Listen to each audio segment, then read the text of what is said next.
முறைப்படி நம்ம காப்பு கட்டி சாபம் போக்கி அதுக்கு வந்துட்டு மஞ்சள் உயிர் கொடுத்து அந்த மூலிகையை வந்துட்டு வேர் அறாமல் கொண்டு போய் அதை வந்து பூஜை அறையில் வச்சு நம்ம நல்லா வந்துட்டு அதுக்கான மந்திரங்கள் என்ன மந்திரமோ அந்த மந்திரத்தை வந்துட்டு நம்ம உச்சாரணம் செய்யணும்.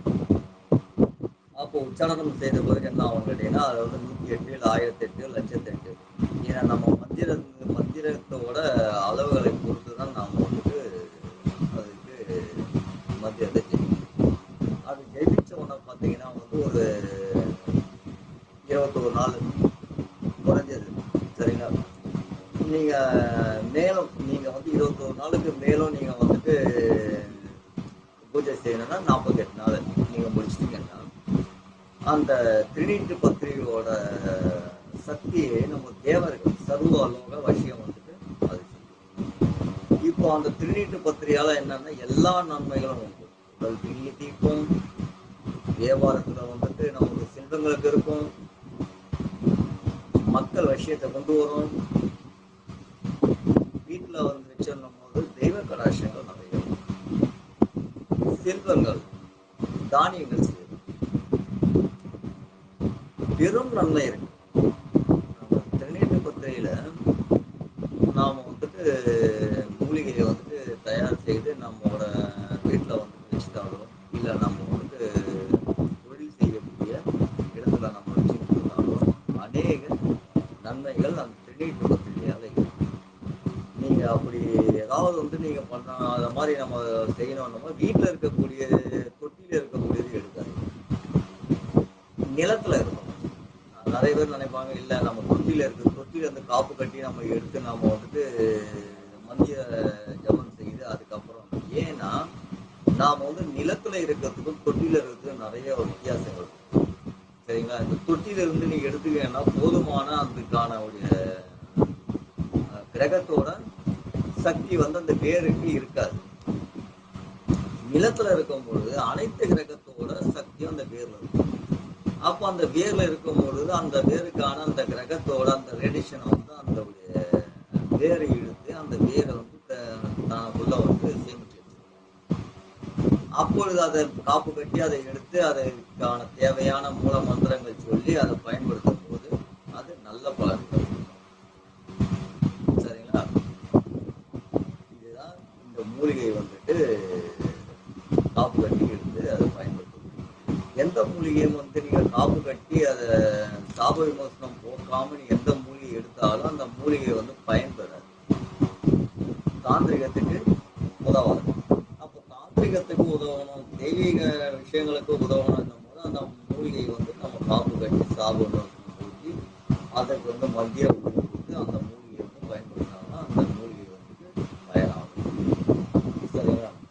அது மாதிரி நீங்க பயன்படுத்துங்க, பயன்படுத்தி நல்ல ஒரு பலனை வந்து தெரியுது. ஏன்னா நிறைய பேர் வந்துட்டு நிறைய விஷயங்கள் என்கிட்ட வந்து பேசும்போது சாமி இந்த மாதிரி வந்துட்டு நான் மூலிகை எடுத்து பண்ணி வசியம் பண்ணி பார்க்குறேன். அதெல்லாம் கிடையவே கிடையாது. மூலிகை எடுக்கும் போது நீ சாப விமோசனம் பண்ணணும். மூலிகை எடுக்கும்போது ஒரு வாரத்துக்கு முன்னாடி நீங்க காப்பு கட்டணும், 15 நாளைக்கு முன்னாடி நீங்க காப்பு கட்டணும் மூலிகைக்கு. அந்த மூலிகையை காப்பு கட்டின பிறகுதான் நீங்க அந்த மூலிகையை எடுத்து நீங்க வந்துட்டு பயன்படுத்த முடியும். அந்த மூலிகையை எடுக்கும் பொழுது பார்த்தீங்கன்னா ஒரு வேறு கூட பூமியில இருக்கக்கூடாது, எல்லா வேரோட இருக்கும். அப்போ வேரோட இருக்க வேர் அறாம இருக்கும். வேர் அறாம எடுத்தாதான் அந்த மூலிகை வந்து உங்களுக்கு பயன்படுத்தும். தாந்திரிக விஷயமாக இருக்கட்டும், தொழில் விஷயமாக இருக்கட்டும், ஆலய விஷயமாக இருக்கட்டும், எல்லாத்துலயுமே என்னன்னு கேட்டீங்கன்னா மூலிகைக்கு வேர் அறாம அந்த மூலிகையை எடுத்து பயன்படுத்தினா மட்டுமே தான் அந்த மூலிகை உங்களுக்கான பலன்களை கொடுக்கும். சரிங்களா? அதை வந்து பயன்படுத்திக்கணும். இப்போ நான் சொல்லியிருக்க அந்த திருநீட்டு பற்றி நீங்க எல்லா வீடுகள்லயும் நீங்க பார்க்கலாம். இப்போ இந்த காலகட்டத்தில் பார்த்தீங்கன்னா எல்லா வீடுகள்லையுமே ஒரு குறிப்பிட்ட ஒரு 10 வருஷத்துக்கு முன்னாடி பார்த்தீங்கன்னா திருநீட்டு பத்திரிகைன்னா யாருக்கும் தெரியாது. இப்போ என்ன பண்ணாங்கன்னா காட்டுல இருந்து கொண்டு வந்து வீட்டில் வளர்க்க ஆரம்பிச்சாங்க. நீங்க பெரும்பாலும் பார்த்தீங்கன்னா இந்த திருநீட்டு பத்திரிகை பத்தி நீங்க தெரிஞ்சுக்கணும் அப்படின்னா நேராக பக்கத்துல பண்ண நல்லா வாடை அடிக்கும், நல்லா கமலமாக நிறைய நல்ல வாடை வந்து நல்லா இருக்கும். சரிங்களா? சுவாசம் செய்யறதுக்கு நிறைய இருக்கும். அது வந்து சுவாசிச்சாலுமே வந்து அதிகமான ஒரு ஆரோக்கியம் வந்து நமக்கு அந்த திருநீட்டு பத்திரிகையால நமக்கு கிடைக்கும். ஏன்னா அந்த மூலிகை முறைப்படி நம்ம மலையில இருந்து நீங்க எடுத்து வந்தாலும் அது ரொம்ப நல்லா வேலை செய்யாது. நீங்க வீட்டுல ஒரு செடியில இருந்து நீங்க மூலிகை எடுத்து பயன்படுத்தினா அந்த வேலையெல்லாம் செய்யாது. சரிங்களா? அதாவது இல்ல நம்ம வீட்லயே இருக்குப்பா. நாம எடுத்து அந்த மூலிகைய வந்து காப்பு கட்டி, சாபம் போக்கி, அதுக்கான சாப விமோசனம் செய்து, அதுக்கு வந்து மந்திர உயிர் குடுத்து, அதுக்கப்புறம் என்ன செய்யணுன்றதுக்கு மந்திரத்த சொல்லி, அதுக்கப்புறம் நாம வந்து பூஜை செய்து பலனே இல்ல அப்படின்ட்டு சொல்றதுல ஒரு பிரயோஜனம் கிடையாது. அப்போ நீங்க எடுக்கக்கூடிய மூலிகைகள் வெளியில இருக்கும். உன்னோட தோட்டத்துல இருக்கக்கூடாது. அப்போ இந்த ஏன் ஏன் கேட்குறீங்க? ஏன் நான் இத சொல்றேன்னு கேட்டீங்கன்னா, ஒரு மூலிகைக்கும் ஒரு ரேடியேஷனோட பவர் உண்டு. கிரகத்தோட சக்திகள வந்து ஒரு மூலிகைய வந்து இழுத்து வச்சுக்கும். அப்போ ஒரு மூலிகைக்கு என்ன குணம் இருக்கோ, அந்த குணம் வந்துட்டு இயல்பாவே அந்த மூலிகைக்கு எல்லா மூலிகைக்கும் ஒரு குணம் இருக்கும். ஆனா அந்த குணத்துக்கான அந்த இயல்பான சக்தி எங்க இருக்கும்னு கேட்டீங்கன்னா வந்துட்டு பொது இடத்துல. நீங்க காடுகள்ல போகும்போது அது திருநீற்று பத்தி இருக்கு. விவசாயம் பண்ணக்கூடிய நிலத்துல போயிட்டு இருக்கும்போது பார்த்தீங்கன்னா, அந்த திருநீற்று பத்தி இருக்கும். நீங்க அத கண்டுபிடிச்சு அதுக்கு காப்பு கட்டி அதுக்கு வந்து சுத்தமான இடத்துல வந்துட்டு அது பொங்கலிட்டு அது சரியான அ ஒரு இளிச்ச பழத்த கொண்டு வந்து அது கனி குடுத்து, அங்க தீபாராதனை காட்டி அந்த மூலிகைய வந்துட்டு ரொம்ப நல்ல பக்குவமா குடுத்துட்டு அந்த மூலிகைய நீங்க எடுத்து கொண்டு போய் தான் நீங்க பூஜை அறையில வச்சு பூஜை செய்யணும். அப்ப பூஜை செய்யக்கூடிய அந்த மூலிகை மட்டும் தான் உங்களுக்கு சக்தியை குடுக்கும். சும்மா ஒரு மூலிகைய கொண்டு வந்து நாம வந்துட்டு செய்றோம்னா, அதுக்கெல்லாம் சக்தியெல்லாம் குடுக்காது. சரிங்களா? நான் நெறைய பேர் வந்து இதெல்லாம் பண்றேன். ஆனா எனக்கு வந்து அது சரியாக மாட்டேங்குது. நீ எடுத்ததே வந்து போயிட்டே இருக்க, வழியில போயிட்டே இருக்க ஒரு மூலிகை புடிங்கி, இந்த மூலிகை வந்து நமக்கு வச்சா நல்லதுன்னு சொல்லக்கூடிய சரியா வருமா? சரிங்களா? அதனால முறையான ஒரு மூலிகையை முறையாக காப்பு கட்டி, முறையாக சாப விமோசனம் செய்து, முறையாக கொண்டு போய் அவரோட வீட்டிலேயோ, இல்ல அவரோட அலுவலகத்திலேயோ, அல்லது அவரோட உத்தியோகம் செய்யக்கூடிய இடத்திலேயோ, இல்ல அவரோடவோ வைத்திருந்தால் அந்த மூலிகை நல்ல பலனை கொடுக்கும். சரி.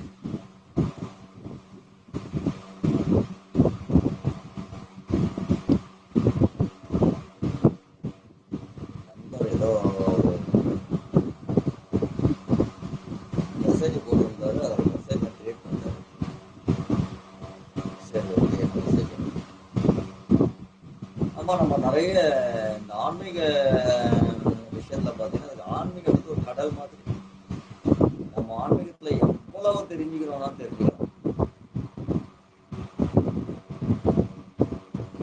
சரிங்களா? அந்த மாதிரி வந்து நம்ம நிறைய விஷயங்கள் வந்து நம்ம ஆன்மீக விஷயத்துல தெரிஞ்சுக்கலாம். ஏன்னா ஆன்மீகத்துல தான் எல்லாமே வருது. வாழ்க்கையும் அந்த ஆன்மீகத்துல தான் வருது. அரசியல் அந்த ஆன்மீகத்துல தான் வருது. ஆராய்ச்சி அந்த ஆன்மீகத்துல தான் வருது. சரிங்களா? இந்த ஆன்மீகத்தை நீங்க கொண்டு வந்து நீங்க வந்து பயன்படுத்துறீங்க. எதை எடுத்துக்கிட்டாலும் இந்த ஆன்மீகத்துக்குள்ள தான் நீங்க எடுக்க முடியும். அரசியல் எடுத்தாலும் இந்த ஆன்மீகத்துக்குள்ள தான் எடுக்க முடியும். சரிங்களா? ஏன்னா நம்ம ஒரு காலகட்டத்திலாம் பார்த்தீங்கன்னா, ஒரு ஒரு ஒரு 1000 ஆண்டுகளுக்கு முன்னாடிலாம் பார்த்தீங்கன்னா வந்துட்டு, ஆன்மீக குரு இருப்பாரு. இந்த ஆன்மீக குருவ தான் வந்து ஏதாவது ஒரு குழப்பங்கள் வந்து ஒரு நாட்டுக்கு வந்து ஏற்பட்டுருச்சு. அந்த நாட்டுக்கு வந்து ஏற்பட்டுச்சு, அத சரியா விளக்கமா நம்ம வந்துட்டு தெரிஞ்சுக்கணும் போது, ஒரு ஆன்மீக குருன்னு ஒருத்தர் இருப்பாரு சபையில. அந்த ஆன்மீக குருவ கூப்பிட்டு, அந்த ஆன்மீக குருக்கிட்ட கேட்பாங்க. குருவே இந்த மாதிரியான சில சங்கடங்கள் வந்து நம்ம நாட்டுக்கு ஏற்பட்டிருக்கு. என்ன மாதிரி பண்ணினா அந்த சங்கடங்கள் தீரணும் போது வந்து ஒரு ஆன்மீக குருக்கிட்ட தான் கேட்பாங்க. அதனால எந்த ஒரு விஷயங்கள் குழப்பமா இருக்கட்டும், அதோட குழப்பங்களாக இருக்கட்டும், அரசியலோட குழப்பங்களாக என்ன குழப்பமா இருந்தாலும் முதல்ல வந்து விவாதம் செய்யக்கூடியது, தெரிஞ்சு கொள்ளக்கூடிய இந்த ஒரு ஆன்மீக குருவை தான் சொல்லிக் கொடுப்பாங்க. அதனால வந்து ஆன்மீகம் இல்லாம அரசியல் வந்துட்டு கிடையாது. அப்போ அந்த காலத்துல எக்காலத்துலயும் ஆன்மீக குரு யாராவது இருப்பாங்க. சரிங்களா?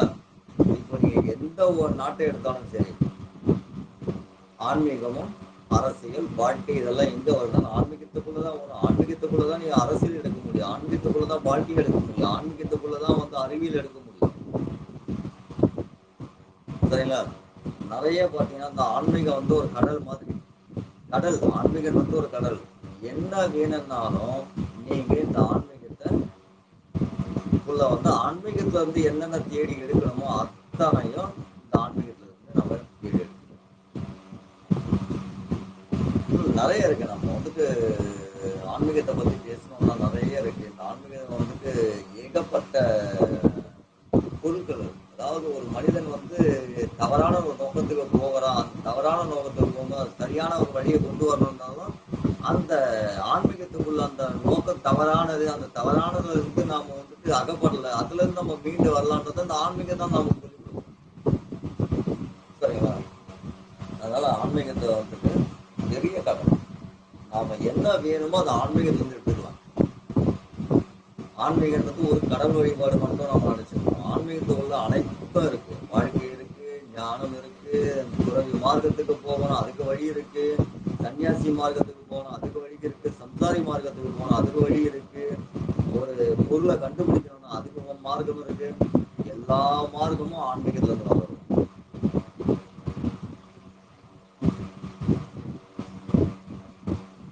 அதனால நிறைய நாம வந்துட்டு ஆன்மீகத்தை பத்தி நிறைய விஷயங்கள் இருக்கு. நம்ம அறிவியலா இருக்கட்டும், ஆன்மீகமாக இருக்கட்டும், மருத்துவமாக இருக்கட்டும், அத்தனையும் பார்த்து இந்த ஆன்மீகத்துல இருந்தால் நம்ம மருத்துவத்தை எடுக்க முடியும். ஆன்மீகத்துல இருந்தால் ரசவாத கலை எடுக்க முடியும். ஆன்மீகத்துல இருந்து தான் நம்ம பல சித்து வேலைகளை நம்ம ஆன்மீகத்துல தான்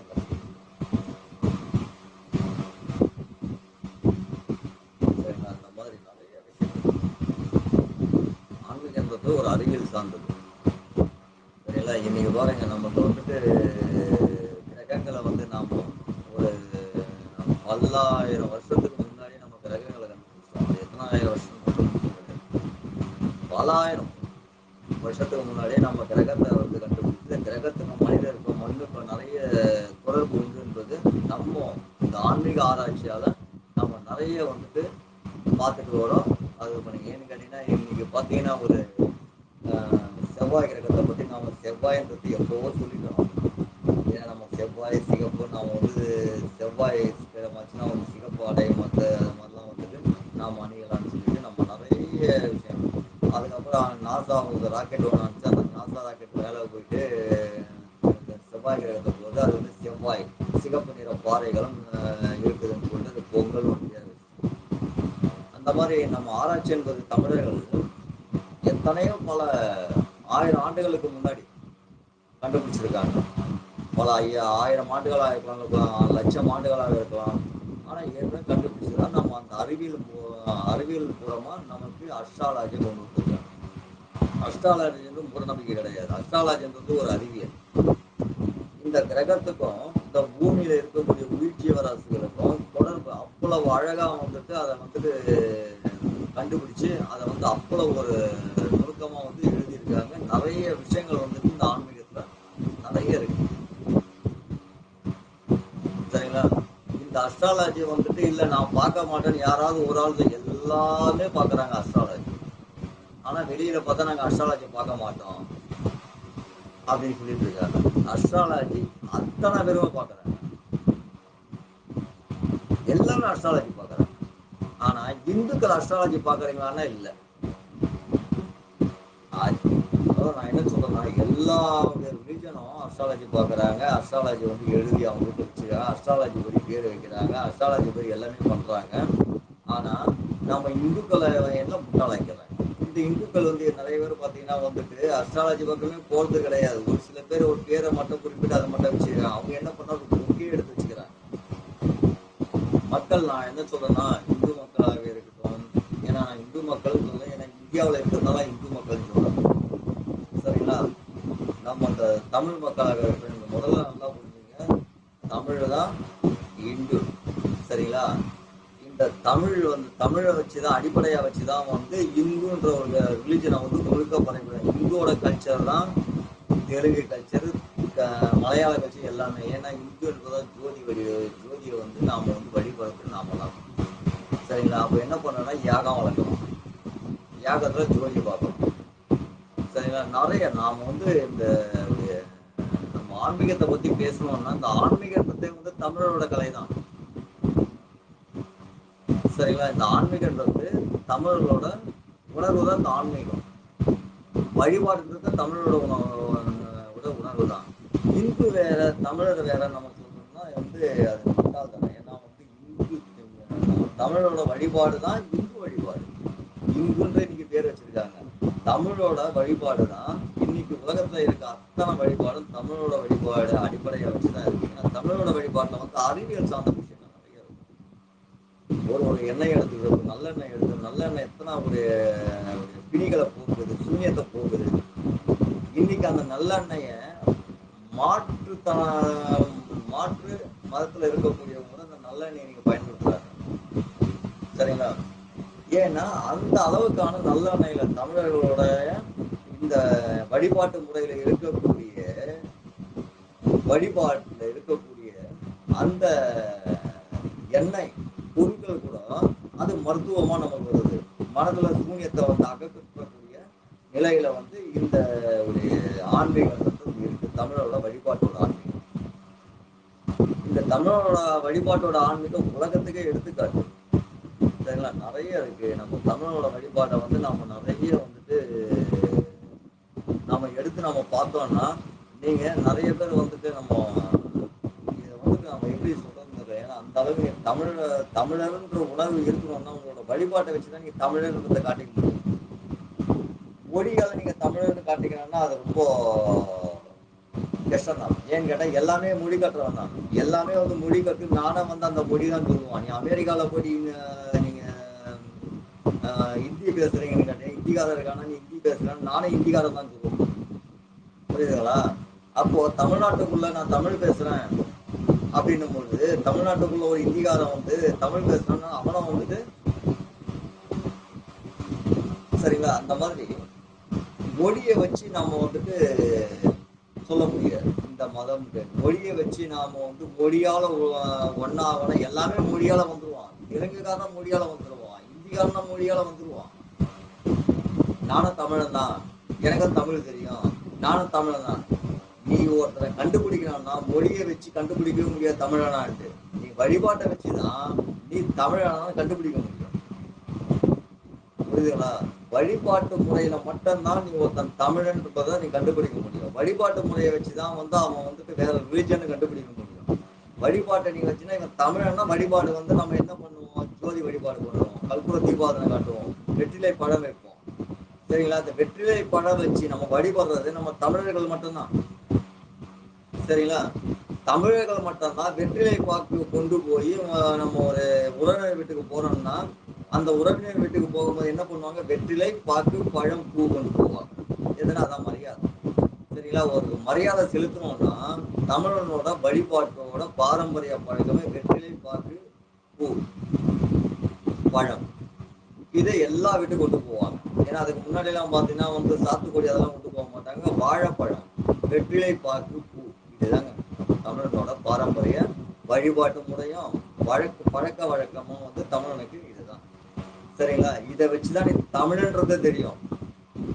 சரிங்களா? தமிழன்ற கண்டுபிடிக்கணும்னா அவன் வழிபாட்டை வச்சுதான் கண்டுபிடிக்க முடியும், அவனோட பாரம்பரியத்தை வச்சுதான் கண்டுபிடிக்க முடியும். சும்மா தமிழன்லாம் கண்டுபிடிக்க முடியாது. நீ மொழி வழியா தமிழனை கண்டுபிடி, மொழி வழியா தமிழனை யாரும் கண்டுபிடிக்க, எல்லாமே மொழியை எல்லா மொழிக்காரனும் தமிழ் பேசலாம். சரியா? அதனால ஏன் நம்ம வந்துட்டு எதையும் வந்துட்டு நம்ம சொல்ல வேண்டாம். ஏன் வந்துட்டு ஒரு சைனாக்காரன் என்ன பண்றான், தமிழ் தான் பேசுறான், தமிழ் பேசுவான், அவன் தமிழன் சொல்லிடலாமா? வழிபாட்டை வைத்துதான் நம்ம தமிழனா என்று சொல்ல முடியும். அவனோட பழக்க வழக்கங்களை வைத்துதான் நம்ம தமிழன் நம்ம ஊர்ஜினப்படுத்த முடியும். சரிங்களா? அதனாலதான் வழிபாட்டை நம்ம வந்துட்டு பாதுகாக்கணும், நம்மளோட தமிழோட பாரம்பரியத்தை பாதுகாக்கணும். சரிங்களா? இந்த வழிபாட்டும் இந்த பாரம்பரியம் நீங்க வந்து விட்டுட்டீங்கன்னா தமிழனோட மொழியை விட்டுடுவீங்க. சரிங்களா? இந்த மொழியெல்லாம் நீங்க பாதுகாக்கணும். தமிழோட மொழியை நீங்க வந்து விட்ட மொழியை நீங்க பேசல. நீங்க அமெரிக்காவில் இருக்கீங்க, வந்துட்டு கனடாவில ஏதோ ஒரு இடத்துல இருக்கீங்க. ஆனா உங்க மொழியை வந்துட்டு நீங்க மீட்டு எடுக்கணும்னு கேட்டா உங்களோட வழிபாடு தான் அதை மீட்டு எடுக்கும். மொழி மீட்டு எடுக்காது. உங்களோட வழிபாடு இருந்தாதான் நம்மளோட மொழின்னு ஒண்ணு இருக்குன்றது உங்களுக்கு அடையாளம் காட்டும். மொழி வந்து நீ 1000 மொழி கத்துக்கலாம், 100 மொழி கத்துக்கலாம். உலகத்துல உள்ள அத்தனை மொழியுமே நீங்க கத்துக்கலாம். ஆனா அத்தனை மொழியுமே இருக்குமான கேட்டா ஒரு மொழியை வந்து ஒரு மொழியை மறந்து. ஆனா அந்த வழிபாடு இருக்கு பாருங்க, இந்த வழிபாட்டு மூலயமா நம்மளோட மொழியை கண்டுபிடிச்சிக்கலாம். அதெல்லாம் வழிபாடு முக்கியம். தமிழனோட பாரம்பரியம் முக்கியம். பாரம்பரியம் வழிபாடு முக்கியம். இந்த வழிபாட்டை வச்சுதான் உன் அடையாளத்தை பார்த்துக்க முடியும். உன்னோட வழிபாட்டை வச்சுதான் உன் அடையாளம் போச்சு. சரியா? தமிழ் அடையாளம் மொழியெல்லாம் நிக்காது, வழிபாட்டு முறையா தான் மொழி நிற்கும். சரியா? நீங்க நல்லா கவனிச்சு பாருங்க. மொழி நிக்கணும்னா அவங்க வழிபாடு இருக்கணும். வழிபாடு இருந்தா தான் மொழி இருக்கும். வழிபாடு அழிஞ்சு போச்சுன்னா மொழி இருக்காது. மொழி அழிச்சிருவாங்க. சரியா? அந்த மாதிரி வழிபாட்டை முதல்ல பாதுகாத்துக்குங்க. உங்களோட வழிபாட்டு முறை, உங்களோட அடையாளங்களை முதல்ல வந்துட்டு பாதுகாத்துக்குங்க. உங்க அடையாள வழிபாடு இருந்தால் தான் உங்க மொழி பாதுகாக்க முடியும். உங்களோட அடையாளத்தை பாதுகாக்க முடியும். நீங்க வந்து யாருக்கும் அடிமையா இருக்க வேண்டிய அவசியம் கிடையாது. உங்களோட அதிகாரங்களும், உங்களோட மொழியும், உங்களோட வழிபாடும் உங்களுக்கு இருந்தா மட்டும்தான் நீங்க சுதந்திரமா இருக்க முடியும். சரிங்களா? உங்க அடையாளத்தை நீங்க விட்டுட்டீங்கன்னா நீங்க வந்துட்டு ஒரு அகதிகளா தான் இருக்க முடியும். சரியா? எந்த இனம், எந்த வர்க்கம், எந்த நோக்கம், எந்த உணர்வுன்றது தெரியாது. அப்போ உங்களோட வழிபாடும், உங்களோட அடையாளங்கள், உங்களோட பாரம்பரிய வழக்கங்கள் மட்டும்தான் உங்களோட அதிகாரத்தை காட்டும். சரிங்களா? இத மக்கள் வந்து நிறைய புரிஞ்சுக்கணும். ஏன்னா எந்த மொழி எல்லா மொழியும் இருக்கணும். ஏன்னா இந்தியாவில் இருக்கக்கூடிய அத்தனை மொழியுமே வந்து இருக்கணும். அத்தனை மொழியும் அவங்களோட அடையாளம். சரிங்களா? ஆனா வழிபாடு, இந்த வழிபாடுன்றத வச்சுதான் உங்களோட ஒரு மொழியும் உங்களை வந்து ஊர்ஜினப்படுத்தும். நீங்க இதுதான் அப்படின்ட்டு உங்களோட மொழியை வச்சு பண்ணாது. மொழி வந்து ஊர்ஜினப்படுத்தாது. நீங்க ஒரு மொழி இருக்கு, எல்லா மொழிகாரங்க எல்லா மொழியும் கத்துக்கலாம். சரியா? இந்திக்காரன் இங்க வந்துட்டு நீ ஏன்னா தமிழ் கத்துக்க நம்ம சொல்ல முடியாது. அவன் தமிழ் கத்துட்டு வந்துட்டு ஆனா தமிழ்னு சொன்னா நம்ம அதை ஏத்துக்கணும் தான் ஆகணும். சரியா? அது மொழி. மொழியால நாம வந்து ஒன்றினோம் அப்படின்னா மொழியால ஒன்றிணைய முடியாது. மொழியால எல்லாமே ஒன்றிணைஞ்சுவான். இந்திக்காரன் உள்ள வந்துருவான், நானும் தமிழன் தான் சொல்லுவான். புரியுதுங்களா உங்களுக்கு? இந்திக்காரனும் உள்ள வந்துட்டு நானும் தமிழன் தான் சொல்லுவான். அப்ப நாம எல்லாம் சேர்ந்து ஒன்றிணைஞ்சிருவோமா? வழிபாட்டால மட்டும்தான் ஒன்றிணைய முடியும். வழிபாட்டுதான் ஒன்றிணைய முடியும். புரியுதுங்களா? வழிபாடு இல்லைன்னா யாருமே வந்துட்டு ஒன்றிணைய வழிபாடு தான் பற்ற கொண்டு வரும். ஒரு இணைப்பை கொண்டு வரது வழிபாடு தான். புரியுதுங்களா? ஏன்னா நீங்க வந்து நல்லா கவனிக்கணும். ஏன்னா வந்துட்டு எது எதனால எப்படி மாறுது, யாரெல்லாம் வந்துட்டு இதுல வந்துட்டு அப்படின்றது நீங்க கவனிச்சீங்கன்னா அதோட புரியும். எதுக்கு நான் சொல்ல வரேன்னா, இந்த ஆன்மீகத்தை பத்தி பேசிட்டு இருக்கும்போது நமக்கு இந்த ஒரு சப்ஜெக்ட் வந்து வருதுன்னு கேட்கும்போது நாமெல்லாம் வந்து இந்த சூட்சம சூடுகள்ல இருந்து நம்ம வந்தோம்னா நாம வந்து ஒரு சில வார்த்தைகள் வந்து நான் சில யூடியூப்லாம் பார்த்துக்க நம்ம மொழியால ஒன்றினோம். மொழியாலன்னா எல்லாமே தான் மொழி பேசுவோம். ஹிந்திக்காரன் பேசலாம், தெலுங்காரங்க எல்லாமே வந்து மொழி பேசும். இப்போ பாருங்க எல்லாமே வந்து நான் தமிழன் தான் சொல்லிட்டு இருக்காங்க. சொந்த மொழிக்காரனா பாருங்க, தெலுங்கரா இருப்பாரு, கன்னடரா இருப்பாரு, மலையாளியா இருப்பாரு, ஏன் ஹிந்திக்காரா இருப்பாரு. ஆனா தமிழ் பேசுவார். தமிழ் பேசினாலும் மொழிகார். சரியா? அப்போ ஒரு வழிபாட்டு செய்யறான், நம்ம வந்து அந்த வழிபாட்டை வச்சு அவன் தமிழ்ன்றதை கண்டுபிடிச்சிடலாம். வழிபாட்டுலதான் நம்ம மொழியை மீட்டெடுக்கணும். நம்மளோட பாரம்பரியத்துலதான் நம்ம மொழியை மீட்டெடுக்க முடியும். சரிங்களா? இங்கிருந்து ஒரு நாட்டுக்கு போறோம் பொழுது அவன் ஒரு மொழி பேசுறான் பொழுது, சரியா? ஏன்னா நம்ம மொழியை மறந்து கூட நம்ம வெளிநாட்டுல நிறைய அமெரிக்காவிலையும் கனடாவிலையும் நம்ம மொழியை மறந்து கூட நிறைய பேர் இருக்காங்க. அவருக்கு என்ன மொழினே தெரியாது. ஆனா அவன் வழிபாட்டுக்கு பாருங்க, அந்த வழிபாட்டை வச்சு நம்ம வந்து மொழியை கண்டுபிடிச்சிடலாம். நம்ம பழக்க வழக்கம் அவங்ககிட்ட இருப்போம். அந்த பழக்க வழக்கத்தை வச்சு அவன் மொழியை வந்து மறந்துட்டு இருப்பான். அவன் பேசுறது இங்கிலீஷ் பேசிட்டு இருப்பான், ஆங்கிலம் பேசிட்டு இருப்பான். அவனை நம்ம எப்படி கண்டுபிடிக்கணுங்கன்னா அவன் வீட்டுல வந்துட்டு வழிபாடு பண்றானோ அந்த வழிபாட்டோட முறையில வந்து நாம கண்டுபிடிச்சிக்கலாம்.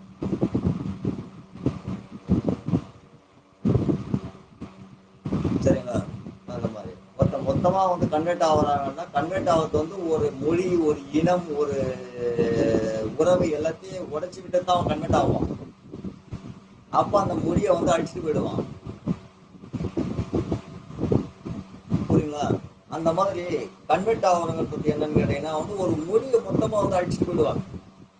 மொழி வேண்டாம், உறவு வேண்டாம், மதம் வேண்டாம், நான் வந்து இந்த மதத்துக்கு வந்துட்டு போகிறேன்னும் போது அவங்க என்ன பண்ணுவாங்கன்னு கேட்டீங்கன்னா அந்த மொழியும் எல்லாத்தையுமே வந்து விட்டுட்டு அதை கொடுத்து தான் போயிடுவாங்க. உடை, இருக்கக்கூடிய உணவு எல்லாம்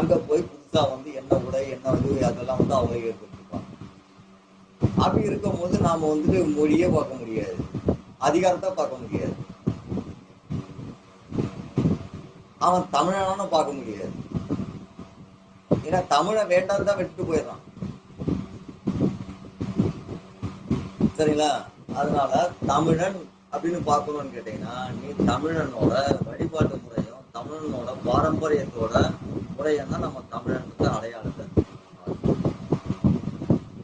சரி,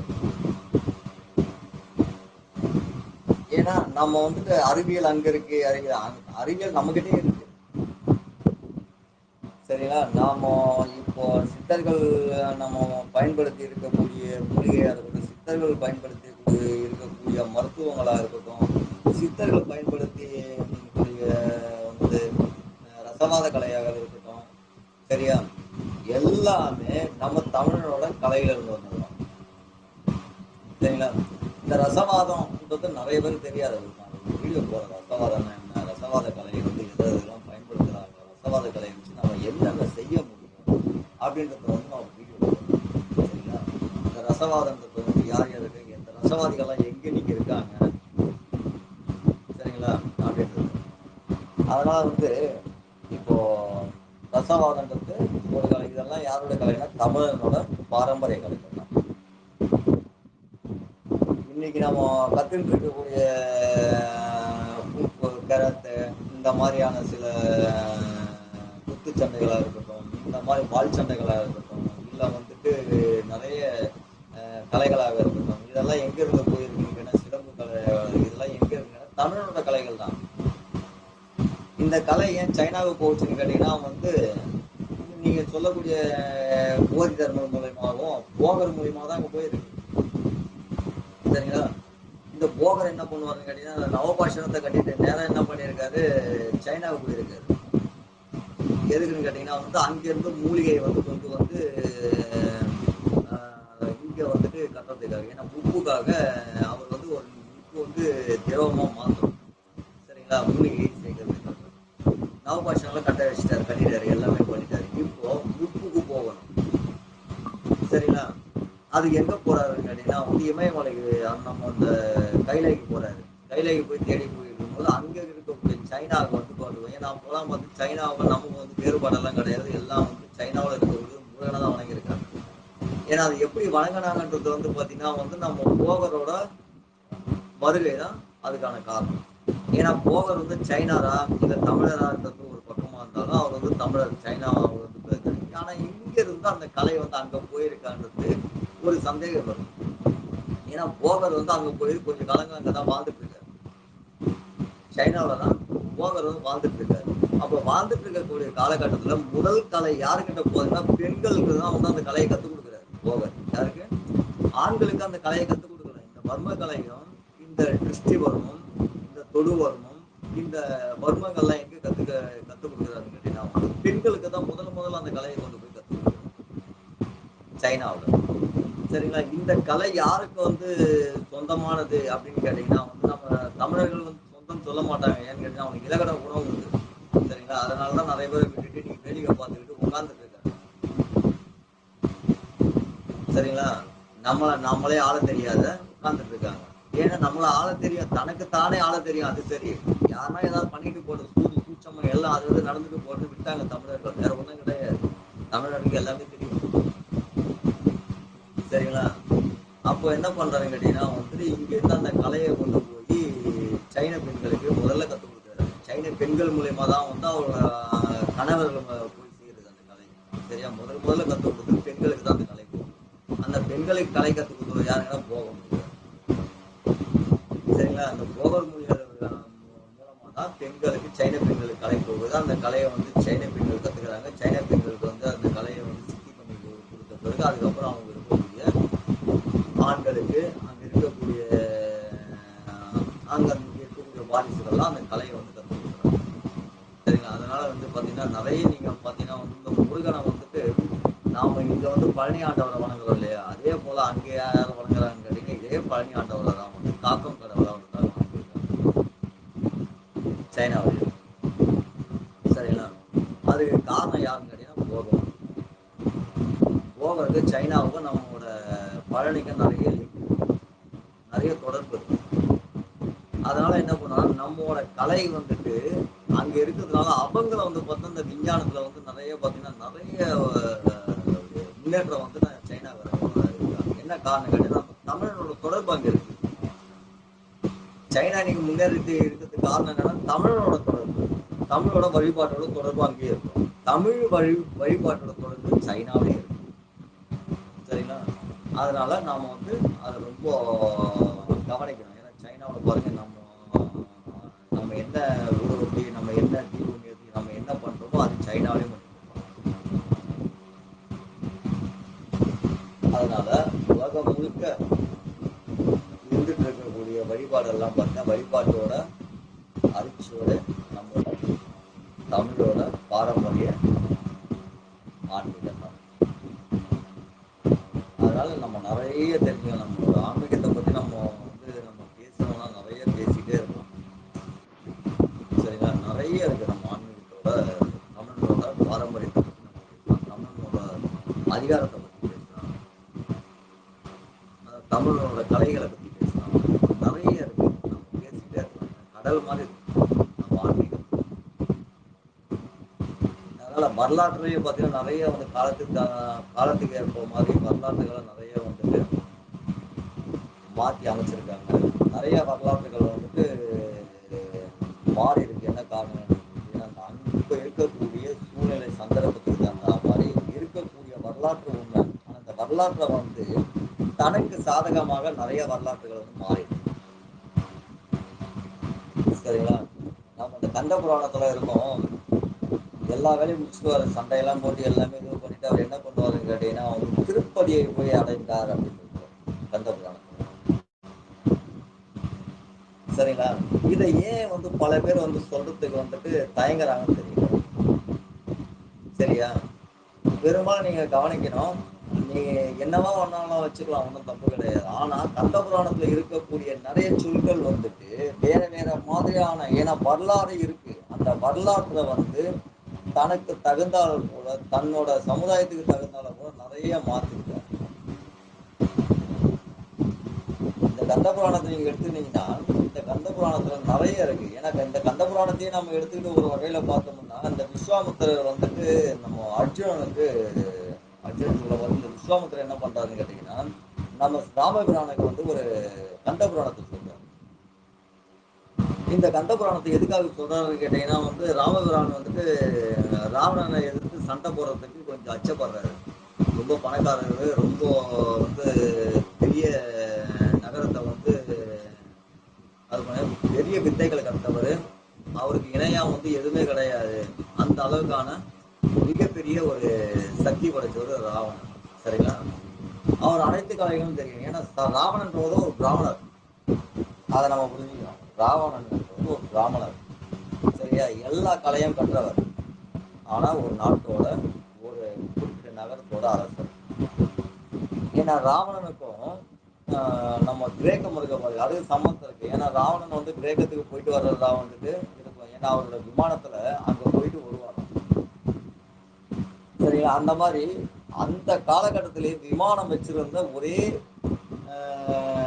நபர் யாருன்னு கேட்டா ராவணன் தான். இந்த ராவணனை எதிர்த்து அவர் சண்டை போடுறதுக்கு தயங்குறாரு. தயங்கும் போது விஸ்வாமித்திரர் சொல்றாரு. விஸ்வாமித்திரர் வந்து சொல்லும் போது என்ன சொல்றாருன்னா கந்த புராணத்தை சொல்றாரு. இந்த கந்த புராணத்தை வந்து முருகன் எப்படி அவதாரம் எடுத்தாரு, எதற்காக அவதாரம் எடுத்தாரு, எப்படி வளர்ந்தாரு, என்னென்ன கலைகள் கற்றாரு, அந்த கலைகள் எல்லாம் வச்சு என்னென்ன நடந்தது, எப்பொழுது போருக்கு போறாங்க, போருக்கு போகும்போது என்னென்ன யுக்தியை பயன்படுத்துறாங்கன்றத வந்துட்டு என்ன சொல்றாருன்னு கேட்டீங்கன்னா வந்து விஸ்வாமித்திரர் வந்து ராமனுக்கு சொல்றாரு. ராமர் அதை கேட்ட பிறகு தன்னத்தை முருகனா நினைச்சுக்கிட்டு அந்த இடத்த நான் பார்க்கணும்னு சொல்றாரு. எங்க திருச்செந்தூர் போறாங்க.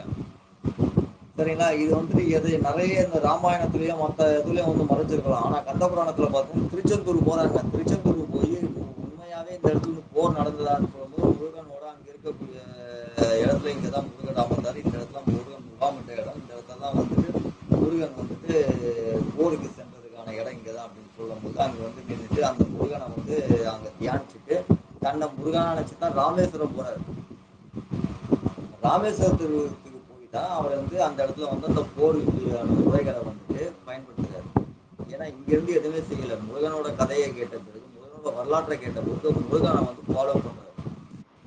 சரிங்களா? அந்த முருகனை ஃபாலோ பண்ணி அதோட இதோட போய் தான் அவர் வந்து அதை ஜெயிக்கிறாரு. இது மட்டும் கிடையாது. மகாபாரதத்துல கிருஷ்ண பரமாத்மா என்ன சொல்றாரு கேட்டீங்கன்னா, தன்னை முருகனா நினைச்சுதான் எங்க போறாரு, இந்த சண்டைக்கான ஆலயத்துல வந்து அவர் என்ன சொல்றாரு, எல்லாரோட உபதேசம் கொடுக்குறாரு. கொடுத்த உடனே எல்லாமே வந்துட்டு உலகத்துல நான் தான், ஆனால் அது முக்கியமா இந்த போரில் நான் கந்தனா இருக்கிறேன். அதாவது என்ன சொல்றாரு, முருகனா நான் நிக்கிறேன்றாரு போர்ல.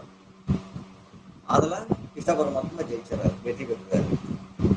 அப்போ ராமாயணத்துல வந்துட்டு ராமர் வந்து தன்னை முருகனா நினைச்சுக்கிட்டு திருச்செந்தூர் போய் திருச்செந்தூர்ல வந்து தன்னை முருகனா தியானம் பண்ணிட்டு அதுக்கப்புறம் வந்துதான் வந்து போருக்கு போறாரு, வெற்றி பெற்றாரு.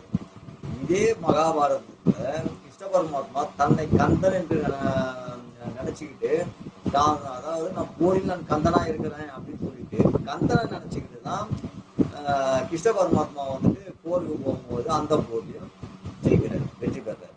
அந்த மாதிரி முருகனுக்கு நம்ம தமிழ் கடவுள் முருகனுக்கு வந்து அவ்வளவு ஒரு சிறப்புகள். அது போர்ல இருக்கட்டும், அவரோட தர்ம குணத்திலேயா இருக்கட்டும், அவரோட கருணை குணத்திலேயா இருக்கட்டும், எல்லாத்துலயுமே முருகனுக்கு மிகப்பெரிய ஒரு வலிமை இருக்கு, ஒரு சக்தி இருக்கு. ஏன்னா வந்து அந்த அளவுக்கான வரலாறு முருகனோட பெரிய வரலாறு, நிறைய வரலாறு. நம்ம வந்து பாத்தீங்கன்னா வந்து ஒரு 16 காண்டங்கள். ஏன்னா வந்து திருச்செந்தூர் வந்துட்டு பாத்தீங்கன்னா வந்து திருச்செந்தூர்ல இருந்து ஒரு 2000 கிலோமீட்டர் கிட்டத்தட்ட பார்த்தா கடல்ல அழிச்சு போச்சு. புரியுதுங்களா? ஏன்னா போரிட்ட இடங்கள்லாம் இந்த திருச்செந்தூர்ல வந்து போர் செய்த இடங்கள் எல்லாம் கடல்ல அழிஞ்சிருச்சு. அதுக்கும் வரலாறு உண்டு, அதுக்கும் வந்துட்டு அறிவியல் உண்டு. ஏன்னா எப்படி கடல் வந்தது, எதனால கடல் வந்து வர வைக்கப்பட்டது அப்படின்றது வந்து ஏன்னா அதுக்கும் விஞ்ஞானம் இருக்கு. அந்த கடல் வந்து நிறைய வந்துட்டு இந்த ரேடியேஷன் விஷத்தன்மை வந்து அதிகமா வந்து அது கலந்துக்கிறதுனால என்னன்னா அந்த முப்பால், அதாவது உப்பு ஒண்ணுதான் வந்து அதோட விஷத்தை வந்து அழிக்கக்கூடிய தன்மை. அந்த வந்து வர வைக்கப்பட்டதா தான் முருகன் காலத்துல வந்து வர வைக்கப்பட்டதா தான் அது வந்து வரலாறு. சரிங்களா? அந்த அளவுக்கு நிறைய நம்ம வந்து தமிழ் கடவுள் முருகனை பத்தி நிறைய பேசிக்கிட்டே எல்லாம். வரலாறு அதுதான். அதாவது மொத்தம் 18 புராணங்கள் எழுதுறாங்க. இந்த 18 புராணங்கள் வந்து வடிவமைக்கும் பொழுது என்னன்னா எல்லா இடத்துலயும் கந்தன் பேர் தான் வருது, முருகனோட பேர் தான் வருது. சரிங்களா? முருகன் இங்க வந்தா இந்த வடிவத்துல இருந்தாரு, இப்படி இருந்தாரு அப்படின்றது முருகனோட வரலாற்று தான் இதுல வந்து நிறைய வருது. அதனால என்ன பண்றாங்க கேட்டீங்கன்னா, புராணங்கள்ல இந்த 18 புராணங்கள்ல சிறந்த புராணம் கந்த புராணம், அந்த புராணம் வந்து அதை வந்து தலையா வைத்து மற்ற புராணங்களை வந்து எழுத வைக்கிறாங்க. சரிங்களா? அதனால வந்து நீங்க எந்த ஒரு வேலைகள் நீங்க கண்டுபிடிக்கணும்னாலும் நீங்க கந்த புராணத்தை எடுத்து நீங்க வந்து பாத்தீங்கன்னா நிறைய கண்டுபிடிக்கலாம். ஏன்னா கந்த புராணத்தை இன்னும் 16 காண்டங்கள் காணும். 16 காண்டத்துல வந்து பாத்தீங்கன்னா கந்தனோட சரிங்களா? அது மாதிரி நிறைய வந்துட்டு அந்த புராணங்கள் வந்து யாராவது கொண்டு போயிட்டாங்களா, இல்ல அந்த புராணங்கள் வந்து வேற ஏதாவது கடல்ல இருக்கா இன்னும் இதுவரை தெரியாது. ஆனா அந்த புராணங்கள் வந்து இருக்கக்கூடிய எழுதப்பட்ட புராணங்கள் 16 புராணங்கள் இன்னும் கிடையாது. சரிங்களா? அந்த புராணங்கள் எங்க இருக்கு அப்படின்ட்டு இது வெளியே வந்து கண்டுபிடிக்க முடியும். நிறைய இருக்கு கந்தனை பத்தி, நம்ம முருகப்பெருமானை பத்தி நம்ம பேசணும்னா பேசிக்கிட்டே இருக்கலாம். நாள் போகாது, யுகங்கள் கணக்கில் போய் பேசிக்கிட்டே இருக்கலாம். அவ்வளவு வகைகள் அவ்வளவு பொருள்கள் இருக்கு. ஏன்னா அவர் எல்லா ஒரு விஷயங்களா இருக்க எல்லாத்துலயும் சரி முருகப்பெருமான அவ்வளோ ஒரு வரலாற்றுக்கு. ஏன்னா முருகனை பத்தி நிறைய வீடியோ போடலாம். வீடியோ போடும்போதே பார்த்தீங்கன்னா நிறைய இருக்கு அவர் சார்ந்த விஷயங்கள். நாம் இப்போ நடைமுறையில வந்து சென்று இருக்கக்கூடிய அறிவியலாக இருக்கட்டும், சட்ட ரீதியாக எல்லாமே பார்த்தீங்கன்னா அவரோட காலகட்டத்திலே வருது. ஏன்னா கந்தபெருமான் வந்துட்டு ஒரு கட்டளை இருக்கிறாரு. என்னன்னு கேட்டீங்கன்னா போருக்கு போகிறதுக்கு முன்னாடி டூரு போகணும் அப்படின்றது. ஏன்னா அவருக்கு அந்த கருணை தெரியுது. ஒரு நகரம் ஆண்டுட்டு இருக்கான், அவனும் வந்து அவன் மக்கள் எல்லாம் பாதுகாத்துட்டு அவனும் வந்து ஆட்சி பண்ணிட்டு இருக்கான். அவன் எதுக்கு நாம போயிட்டு தொந்தரவு செய்யணும்? சரி அவங்க கிட்ட பேசி பார்ப்போம், பேச்சுவார்த்தை செய்யக்கூடிய காலகட்டங்கள்லாம் முருகனோட காலகட்டத்தில் தான் வருது. சரிங்களா? அதுக்காக 2 3 முறை வந்து பேச்சுவார்த்தை நடத்துறாரு. அதாவது 3வது முறை எதுக்குன்னு கேட்டீங்கன்னா, 2 முறை பேச்சுவார்த்தை நடத்துறாரு. முதல்ல வந்து பேச்சுவார்த்தை நடத்துறாரு. பிறகு வந்து எச்சரிக்கை செய்றாரு. 3வதா வந்து அந்த போர் முனையில இருந்துட்டு நான் போருக்கு வந்துட்டேன். இப்பவும் வந்து கெட்டு போல. இப்பவும் அந்த தமிழர்களையும் மத்த பிடிச்சு வச்சிருக்க மக்களையும் வந்து ஈடேற்றாரு. சரிங்களா? அந்த மாதிரி காலகட்டத்துக்கு பிறகுதான் அதனாலதான் வந்துட்டு இப்போ இருக்கக்கூடிய நிறுவனங்களா இருக்கட்டும், மத்த இதுவா இருக்கட்டும் முதல்ல 2 முறை எச்சரிக்கை பண்ணுவாங்க. 3வது முறை வந்து நடவடிக்கை எடுப்பாங்க. அந்த நடவடிக்கை எடுக்கும் பொழுது கூட வந்துட்டு எதிர்ல பார்த்து இது உண்மையா, எதுக்காக இதை செய்த, உனக்கு நிறைய வந்துட்டு சொல்லி இது அப்படி மீறிய நிறுவனம் பண்ணிருக்கீங்க, அந்த நடவடிக்கைன்றது வந்து அப்போதான் எடுக்கும். நிறுவனத்துல ஒரு வேலை செய்யறா, சரி அவருக்கு என்ன பண்ணினாரு, முதல்ல எச்சரிக்கை பண்ணினாரு கேட்கல, 2வது முறை தப்பு பண்ணாரு, 3வது முறை போயிட்டு நம்ம ஓனரை போய் பார்த்துட்டு நீ கலந்து ஓனரை பார்த்தோம். ஓனர்கிட்ட வந்து ஒரு கருணையான எண்ணம் இருக்கு, அது நியாயம் இருக்கு, தர்மம் இருக்கா, சரி இதுக்கு மேல நீ பார்த்துக்கோ, சரி பண்ணி நீ மறுபடியும் போய் வேலை செய். சரிங்களா? அது வீட்டுக்கு அனுப்புறதோ இல்லை வேலைக்கு வச்சிருக்கிறதோ அந்த அந்த வழக்கம் வந்து முருகன் காலகட்டத்திலேயே அது வந்து இருக்கு.